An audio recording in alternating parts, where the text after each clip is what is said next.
بيبدأ الفيلم وبنشوف بطلنا اللي اتولد بدم تنين، لكنه عمره ما اتمنى يكون تنين لحد اليوم اللي شاف فيه أبوه بيموت على إيد البشر، وغضبه بيتحول لقوة مرعبة وبيرمي نفسه من فوق الحافة بدون تفكير، وفي ثواني بيطير في السماء بعد ما تحول لتنين ضخم. وهنا بنكتشف إن كل أسرار التنانين المدفونة من سنين بدأت تتدفق لعقله، وبنعرف إن كل التنانين ذكور، وعشان مفيش إناث بيضطروا يخطفوا بنات البشر عشان يتكاثروا، ولما البنات دي بتحمل التنانين بتحرقهم وهم عايشين، وبمجرد ما أجسامهم تتحول لرماد بيتولد طفل تنين من وسط النار. وبنشوف إزاي قوة التنانين المرعبة دي سيطرت على البشر وخلتهم يعيشوا في رعب، وما بقاش قدامهم غير حل واحد، وهو تقديم البنات الشابات كقرابين. والعادة القاسية دي استمرت لقرون لحد ما ظهر محارب قرر يكسر الدايرة دي. المحارب ده ما قدرش يتحمل فكرة إن حبيبته تتاخد منه للأبد، وحلف إنه هينقذها حتى لو كلفه الأمر حياته. وبنشوفه بيحول حبه القوة ما بتتكسرش، وبيبدأ رحلته لحد ما بيوصل لكهف التنين، وبينجح إنه يقتل التنين وبيتحول لأسطورة في صيد التنانين. وبنرجع للبطل اللي ما كانش حابب إن التاريخ يعيد نفسه، فقرر يستخبى بين شقوق الجبال، وكل ما كان بيتحول لتنين كانت الأماكن الضيقة دي بتحبسه وتمنعه من الخروج. والسنين بتمر ومفيش أي تنين بيظهر، والبشر بدأوا ينسوا وجودهم تماما، حتى طقوس تقديم القرابين اتحولت بالتدريج لمراسم زفاف عادية. وبنشوف الأميرة نايمة في قارب ولابسة أجمل فساتينها، وفي حبل مربوط في طرف القارب، وخطيبها واقف مستني على الشط التاني. وبنشوف خطيبها اللي بيعتبر حفيد قاهر التنانين وهو بيسحب الحبل وهو في قمة سعادته، وبيطلب من كل الموجودين يغنوا أغنية التنين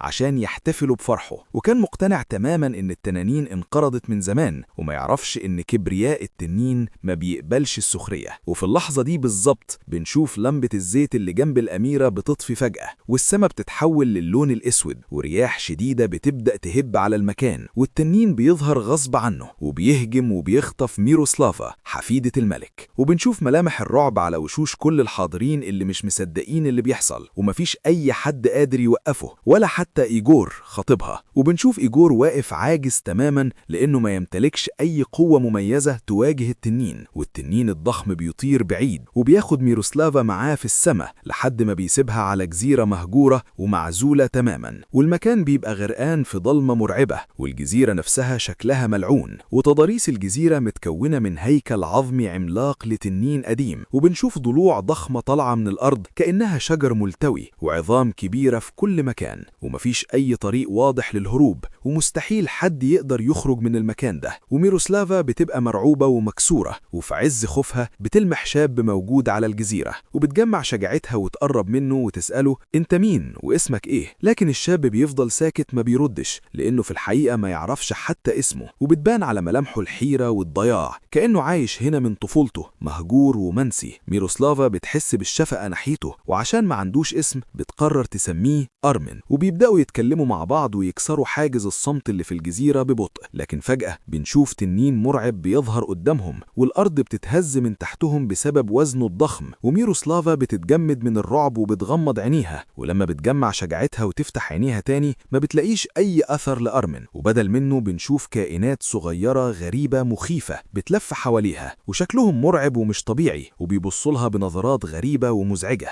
ميروسلافا بتحس بالتوتر والانهيار، ودموعها بتنزل لأنها بتفتكر إن التنين خطف أرمين، ومن كتر إحباطها ويأسها بتبدأ ترمي الحجارة اللي حواليها في كل حتة، وفي حجر منهم بيخبط في عظمة ضخمة وبيخليها تقع، ولما العظمة دي بتقع بتكشف بالصدفة عن طريق مخفي بيوصل للناحية التانية من الجزيرة. وبمجرد ما ميروسلافا بتشوف الطريق بتبدأ تتحرك ناحيته على أمل تلاقي الحرية، لكن قبل ما تبعد بنشوف التنين بيظهر تاني وبيقفل عليها الطريق وبيحاول يهجم عليها، لكنها بتتحرك بسرعة وبتنقذ نفسها بصعوبة. وبنلاحظ ان تحت الارض الصخرية دي في مساحة كبيرة من المية بتخبط في حافة الجزيرة، وبيظهر أرمين ومعاه واحد من الكائنات الغريبة اللي شافتها قبل كده، والكائن ده بيبان كأنه مستعد يهجم على ميروسلافا، لكن أرمين بيأمره يقف، والكائن بيطيع أوامره بدون أي تردد. وهنا قلب ميروسلافا بيتملي بالشك والخوف، ازاي قادر يتحكم في الكائنات دي؟ وهل أرمين نفسه هو التنين؟ وفجأة بتتعثر ميروسلافا وبتبدأ تقع من على حافة الصخرة، وفي نفس اللحظة دي أرمين بيتحول لتنين وبيفرد جناحاته القوية وبينطلق بسرعة عشان يلحقها قبل ما تقع في المية، لكنه ما بيقدرش يتحكم في تحوله بشكل كامل وبيفقد توازنه، وبنشوفهم هما الاتنين بيقعوا مع بعض في المية، وميروسلافا بتقوم بصعوبة وبتبدأ تصرخ وتطلب المساعدة، وأرمين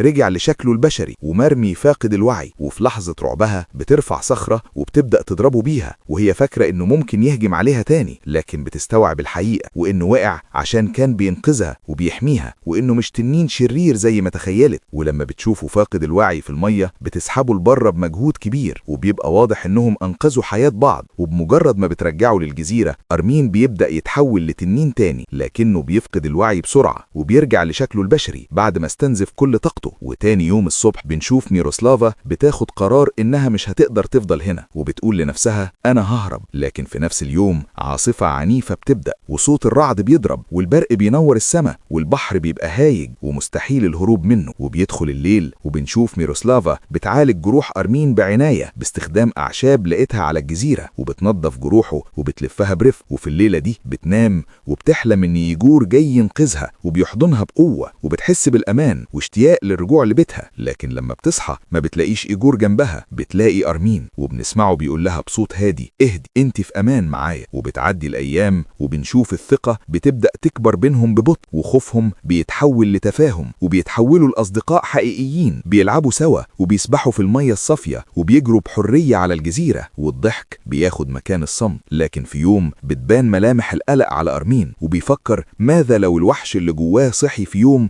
وأذاها. عشان كده بيقرر يقول لميروسلافا الحقيقة، وبيعترف لها أبويا كان تنين، وبيقول لها إنه كان عايزني أعيش كتنين، لكن أنا بتمنى أعيش كإنسان في سلام ورفضت أكون زيه. وبيحكي لها إزاي في يوم وهو بيلعب شاف محارب بشري وصل وقتل أبوه قدام عينيه، والمحارب ده ما كانش حد غريب، ده كان جد إيجور قاهر التنانين الأسطوري. وبيكمل لها إن من رماد البنات اللي اتحرقوا اتولد أطفال جداد، وهو كان واحد منهم، وعشان كده هو مش إنسان كامل ولا تنين كامل، هو مزيج بين الاتنين. وبنشوفه بيبص لميروسلافا بنظرة عميقة وبيقول لها أنا دايما بحاول أسيطر على نفسي، أنا مش زي التنانين اللي بتحرق البشر بدون رحمة. وبيأكد لها إنه أكبر نفسه ما يتحولش وحارب طبيعته عشان يعيش كإنسان. وبيسكت لحظة وبعدين بيتكلم بصوت أهدى، لكن يا ميروسلافا في يوم فرحك الناس بتوعك كانوا بيغنوا نفس الأغنية القديمة، الأغنية اللي سمعها في طفولته وقت ما تقديم البنات للتنانين، وصوت الأغنية ده هو اللي شده لأرضها وحس إن في حاجة جواه صحيت، ولحد دلوقتي مش عارف هو خطفها ليه. هنا بنشوف ميروسلافا بتقرب منه وبتقول له بلوت ما تقلقش أنا هساعدك تسيطر على الوحش اللي جواك. وأرمن بيبص لها بنظرة قوية وبيسألها أنت بجد مصدقة إن في حد هيجي ينقذك من الجزيرة دي؟ وبترد عليه بثقة وبتقول له إنها مستنية خطيبها وإنهم بيحبوا بعض جدا ومتأكدة إنه هيجي عشانها. ومع كلامها ده بنشوف ملامح أرمن بتتغير وبتظهر عليه علامات الضيق والغيرة في عينيه، لأنه بدأ يهتم بيها أكتر مما كان يتخيل. والوقت بيمر وميروسلافا ما بقتش بتحاول تهرب زي الأول، لأنها بدأت تشوف الجانب الطيب في هارمان وشايفة الصراع اللي جواه وعارفة إنه مش وحش باختياره. وبنشوفهم بيضحكوا سوا وبيتكلموا بالساعات وبقوا رفقاء لبعض. لكن في يوم وهي قاعدة لوحدها بتفكر وتقول لنفسها لازم أهرب بأي طريقة، هعمل نفسي بدأت أحبه. وبتقرر إن لما تيجي الفرصة المناسبة هتهرب، وعشان يقلل حذره وما يشكش فيها. لكن الأيام بتتحول لأسابيع ومشاعر حقيقية بتبدأ تتولد بينهم، ولسه إيجور ما جاش. وفي ليلة بنشوف ميروسلافا بتشوف كابوس مرعب، بتحلم إن أرمن بيتحول لتنين بيحاول يقتلها بالنار، وبتصرخ من الرعب وتصحى مفزوعة. وبتلاقي أرمن واقف جنبها بيهزها برفق عشان يهديها، وهي بتحس بالخوف تاني وبتخبي لا عنه من غير ما تعترف إنها مرعوبة. ومن جواها بترجع تسأل نفسها هل هتقدر تعيش معاه للأبد ولا لأ، وبتفكر تهرب أول ما تيجي الفرصة. وفي يوم وهي بتخطط لده في صمت بنشوف أرمن بيقرب منها وهو في قمة سعادته وشايل ورد في إيده، وبيقول لها بصدق إنه أخد قرار يكون إنسان نبيل ومش هيتحول تاني أبدا وهيسيطر على التنين للأبد. وبنشوفه بيبتسم وهو مش عارف إيه اللي بيدور في دماغها، لكن لما بيكتشف إنها لسه عايزة ترجع بيتها ومش بتثق فيه قلبه بيتكسر. والورد بيقع من إيده وبيقول لها بألم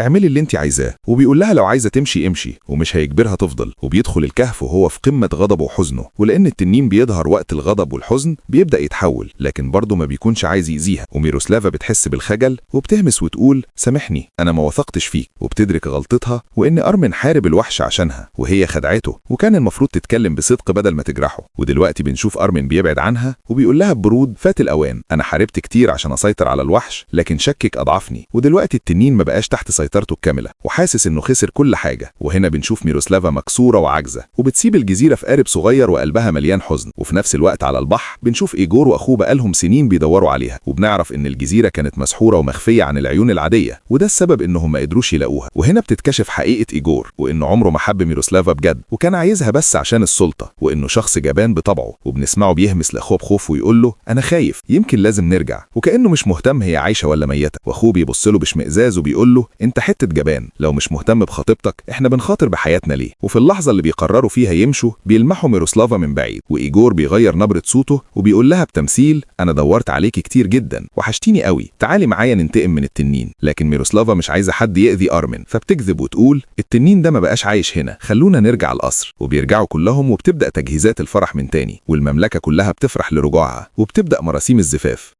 وبنشوف ميروسلافا قاعدة في قارب المراسم والناس بترمي عليها ورد والمزيكا شغالة، لكن دموعها بتنزل لأن قلبها مش راضي عن الجوازة دي ووحشها أرمين جدا. وعلى الجزيرة بنشوف أرمين غرقان في حزنه، ومن كتر يأسه بيرمي نفسه في البحر، وفي إيده ماسك آلة موسيقية صغيرة مرتبطة بأغنية التنانين، وبيحميها حتى وهو بيصارع الموت عشان بيفكر في ميروسلافا. وفي القصر ميروسلافا ما بتقدرش تتحمل وبتصرخ فجأة وقفوا ده غلط، أنا ما بحبش إيجور، أنا بحب التنين وما أقدرش أعيش من غيره. والصدمة بتسيطر على كل الحاضرين، وإيجور مصدوم أكتر من أي حد. وبتبدأ ميروسلافا تغني الأغنية القديمة، نفس الأغنية اللي شدت أرمين ليها زمان. في البداية مفيش حاجة بتحصل، والخوف بيسيطر على قلبها لا يكون أرمين أنهى حياته. لكن فجأة السما بتبدأ تتغير، وغيوم سودة بتتجمع والرياح بتزيد، وبنشوف تنين أسود ضخم بيظهر في السما، وبيكون هو أرمين، وبينزل ياخد ميروسلافا ويطير بيها، وهي بتحس بفرحة مش قادرة توصفها. وبنلاحظ ان إيجور مرعوب، ولما التنين بيطير بعيد بيبدأ يمثل انه بيهاجم بشجاعة، لكن اخوه بيضربه وبيقول له بحزم بطل تمثيل، سيبها تمشي، انت عمرك ما استاهلتها. والتنين بياخد ميروسلافا ويرجع بيها للجزيرة، لكن سيطرة أرمين بتبدأ تضيع، وغريزة التنين بتسيطر عليه، وبيستعد انه ينفث النار عليها، والنار بتبدأ تتجمع في حلقه. لكن ميروسلافا بتقف ثابتة قدامه وبتقول له بشجاعة أنا بحبك. وفي اللحظة دي التنين بيتجمد من الصدمة، لأنها مش بتهرب حتى وهو في شكله المرعب ده، وبتكمله وتقول سواء حرقتني أو خلتني معاك للأبد أنا مش همشي، أنا بجد بحبك. وهنا بنشوف عيون التنين الشرسة بتبدأ تهدى، وبينزل راسه الضخمة ببطء وبيحطها في حجرها، ودي بتكون أول مرة أي حد يكلمه بحب وهو في شكل التنين. ومع الوقت السلام بيرجع، وأرمين بيتعلم يسيطر على نفسه بالكامل، وميروسلافا بتختار تفضل معاه بكامل إرادتها. وفي النهاية بيتجوزوا وبيعيشوا في سعادة على الجزيرة. وبعد سنين بنشوفهم بيحكوا نفس القصة دي لبنتهم الصغيرة، والكائن الغريب الصغير اللي شفناه زمان بنلاقيه دلوقتي بيهتم بالبنت بحب. والجزيرة ما بقتش مكان للضلمة، دي اتحولت لبيتهم الدافئ، وبيفضلوا عايشين مع بعض راضيين وبيختاروا بعض كل يوم.